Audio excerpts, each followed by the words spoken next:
Good morning बच्चों, कैसे हो। वाणिज्य की इस कक्षा में आपका स्वागत है, अभिनंदन है।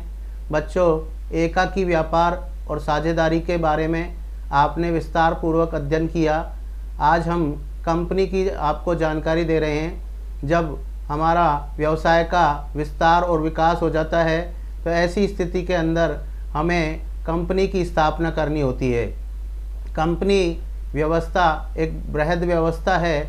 इसके अंतर्गत अंशधारी, ऋणपत्रधारी एवं विशिष्ट वित्तीय संस्थाओं के माध्यम से पूंजी लगाई जाती है और एक संचालक मंडल की स्थापना की जाती है। ये संचालक मंडल ही कंपनी की समस्त व्यवस्थाओं को देखरेख करता है और उसके प्रति उत्तरदायी होता है।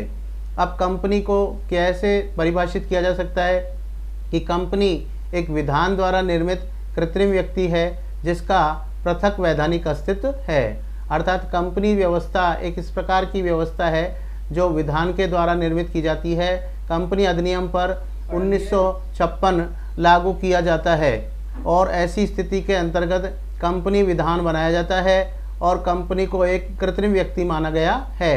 अब कंपनी के अंदर लगाने के लिए एक चार्टर्ड अकाउंटेंट की नियुक्ति की जाती है।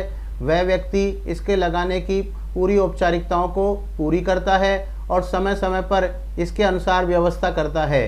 अब हम इसकी आपको जानकारी दे रहे हैं कि कंपनी के लिए कंपनी अधिनियम 1956 बना है तो उसी के अनुसार कंपनी बनाई जाती है और लगाई जाती है।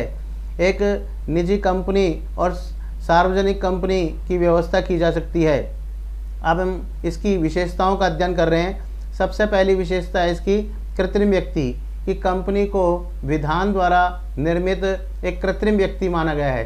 कृत्रिम व्यक्ति से तात्पर्य यह है कि इसकी व्यवस्था इस प्रकार से की गई है कि कंपनी किसी भी व्यक्ति के ऊपर वाद प्रस्तुत कर सकती है, अर्थात केस कर सकती है, और कोई भी व्यक्ति कंपनी के ऊपर भी वाद प्रस्तुत कर सकता है, केस कर सकता है। कंपनी रूपी यह व्यक्ति सांस नहीं ले सकता, दौड़ नहीं लगा सकता, लेकिन यह सभी तरीके से व्यक्ति की तरह ही उत्तरदायी होता है और यह व्यक्ति की तरह ही कार्य करता है। सिर्फ कंपनी को एक नागरिकता नहीं मिली है, इसलिए कंपनी विधान के अंतर्गत इसे कृत्रिम व्यक्ति ही माना गया है। कंपनी को वोट देने का अधिकार नहीं है क्योंकि कंपनी के पास उसका अपना कोई शरीर नहीं है। दूसरी बात आती है पृथक वैधानिक अस्तित्व की कि समामेलन के दिन से ही कंपनी को एक अलग पहचान मिल जाती है। इसके सदस्यों से इसका पृथक अस्तित्व हो जाता है। यह संपत्तियों पर समस्त अधिकार रखती है और कंपनी की ही संपत्ति मानी जाती है, मालिक की संपत्ति नहीं मानी जाती है। कंपनी को लगाने के बाद में हमारे जो उद्योगपति है उस पर हस्ताक्षर करके पार्षद सीमा नियम, अंतर नियम पर, और उसके बाद कंपनी से बाहर आ जाता है। अर्थात जितनी भी व्यवस्थाएं हैं, जितनी भी सारी संपत्तियां हैं, वो कंपनी की होती है, ना कि मालिक की होती है। लेकिन भारत का उद्योगपति एक ऐसा व्यक्ति है जो उस कंपनी की सबसे बड़ी कुर्सी पर स्वयं ही बैठ जाता है और वह संचालक मंडल का अध्यक्ष बन जाता है और उसके बाद में समस्त बागडोर कंपनी की अपने हाथों में ले लेता है। वही प्रबंधकों की नियुक्ति करता है, वही निदेशकों की नियुक्ति करता है, वही दिन प्रतिदिन के समस्त निर्णय लेता है। इसके पश्चात तीसरी विशेषता हम देख रहे हैं तो स्थापना की आती है कि कंपनी की स्थापना में अधिक समय लगता है और अधिक खर्चीली भी है ये विधि, क्योंकि इसमें कई प्रकार के प्रलेखों का निर्माण किया जाता है। पार्षद सीमा नियम, पार्षद अंतर नियम, प्रविवरण पत्र, इसके अलावा और भी बहुत सी कानूनी औपचारिकताएं हैं जिन्हें पूरी करनी होती है। इसलिए ऐसी स्थिति में कंपनी अधिनियम 1956 की व्यवस्था के अनुसार इसकी व्यवस्था की जाती है। तो इसकी स्थापना करना कोई आसान कार्य नहीं है। इसके लिए किसी चार्टर्ड अकाउंटेंट की नियुक्ति की जाती है। वह चार्टर्ड अकाउंटेंट कंपनी के अंतर्गत जो भी व्यवस्था करता है वह कंपनी विधान को पढ़ करके करता है।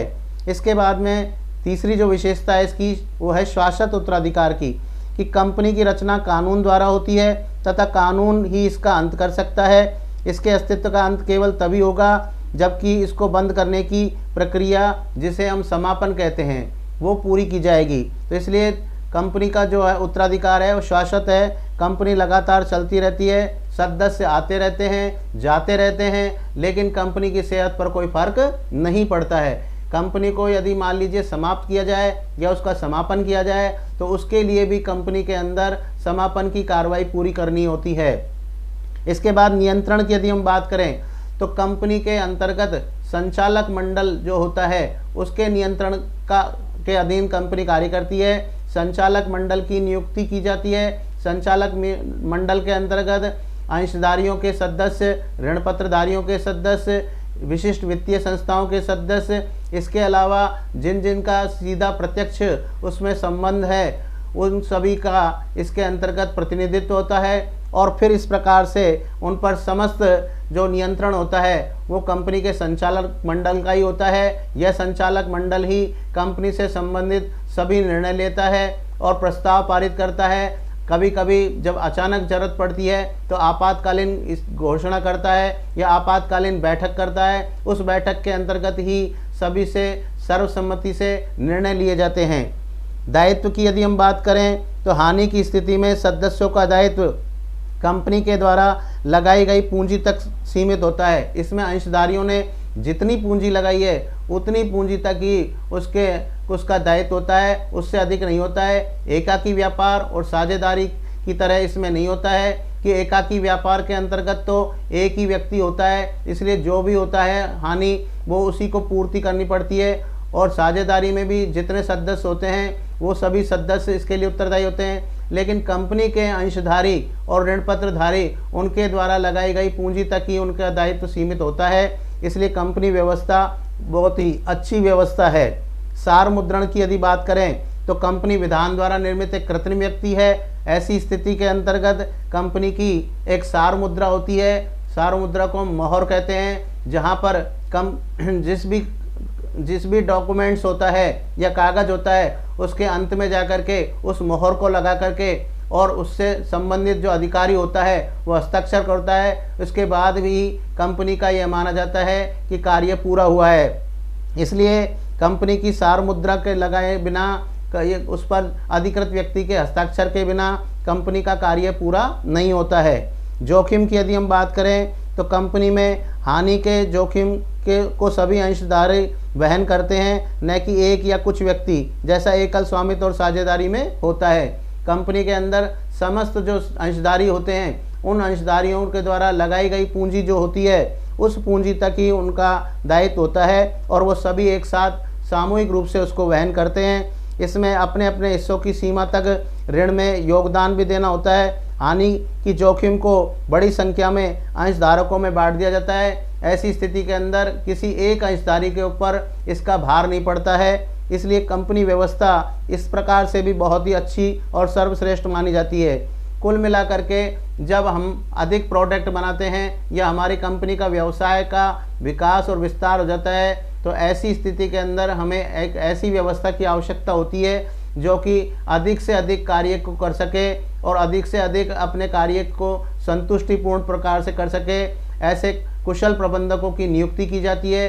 ये प्रबंधक दक्ष होते हैं, प्रशिक्षित होते हैं, अनुभवी होते हैं और इसी कारण जो भी निर्णय लेते हैं वो सर्वश्रेष्ठ निर्णय लेते हैं। क्योंकि संचालक मंडल की जो मीटिंग होती है उस मीटिंग के अंदर ये प्रबंधक जो होते हैं वो भाग लेते हैं और सभी अंशधारी, ऋण पत्रधारी, विशिष्ट वित्तीय संस्थाओं के प्रतिनिधियों के समक्ष निर्णय लेते हैं। इसलिए सभी की सर्वसम्मति से जो निर्णय लिए जाते हैं वो श्रेष्ठ निर्णय लिए जाते हैं। कंपनी के अंदर पूंजी भी अधिक होती है क्योंकि कंपनी को जब भी पूंजी की आवश्यकता होती है तो वो अंश जारी कर देती है।